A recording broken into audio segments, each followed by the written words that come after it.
I'm just going to roll a ball of clay with a fingertip just so I've got a bit of a cone shape. Okay, we're going to pop that into the hole, squash it down. You can actually just go over the top if you prefer. Okay, that's why it's called the Mexican hat, because it looks like a Mexican hat. Is that what it's for? Or little toadstool, little mushrooms? Yes, exactly. And then we're going to take our cutter and we're going to make sure the top of the hat is just showing through. Is that what it's for? Yeah, I should have probably rolled that a little bit thinner than I have, but never mind. I'm going to have to poke that out. Let's just poke it out.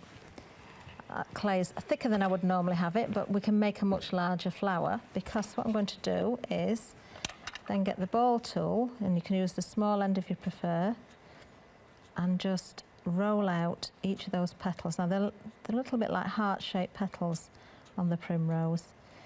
So I'm just going to roll out with the ball tool, which is stretching those petals. So the thicker you cut the clay, the bigger you can get that flower. Okay. What you could also do, if I've got one to hand, it's got orange on it, it's going to put some colour on, I think, so I've had this stuck in the food colouring. Okay. You could actually roll it with a cocktail stick. That's a nice idea. Like love the way of applying the colour. Yeah. Colour's going to be on the wrong side though now. But it's another way of shaping the petals. It puts little ridges on it as well with a cocktail stick. You sure that's not sauce from a bit of satay chicken or something? I had a blockage in the food colouring, so it's been stuck down there. Right. But you can see that also helps frill the little petals as well. So you can make different flowers. And then using the cone tool from the bundle, the tool bundle, you can just make a hole in the middle.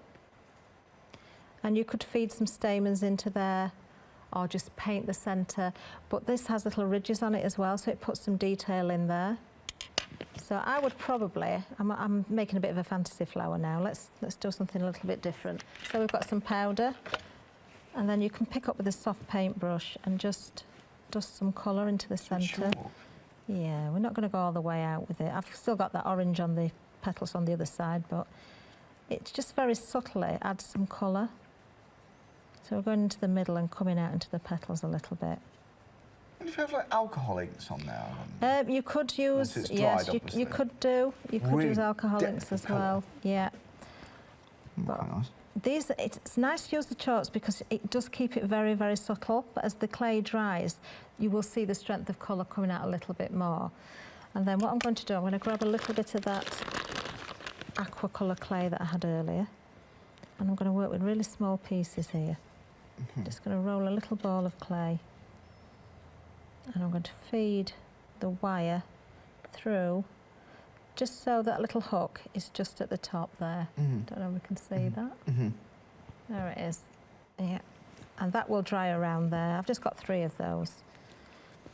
You know when you buy your paper flowers as well, or lots of embellishments are on wires, and you usually end up cutting the ends off because you don't need the full length of the wire. Keep those little bits. There's all sorts of embellishments and flowers and leaves and fancy ferns and things that you can make with bits of wire. Right, I've got 3 of those little berry type things that I've made, or they're actually going to be some sort of stamen. I'm just going to wrap them together just so they hold in place. I would normally let these dry, I think, if I was going to make them, but we can't wait that long when we're doing demonstrations. So I'm just going to, let's just snip the end off so it's level. So we'll take our flower and we're just going to feed that straight through. And that, I'm going to squash that down now and remove any excess clay. So we're losing our Mexican hat now. I don't want those to go right in. That will just hold. So there we are, we've just got a completely different flower, just one I've made up. So it just goes to show it doesn't have to be a primrose from a primrose cutter. You can make that up. You could put beads in the middle of that. You could glitter it. You could put gems in. You could do all sorts of different things.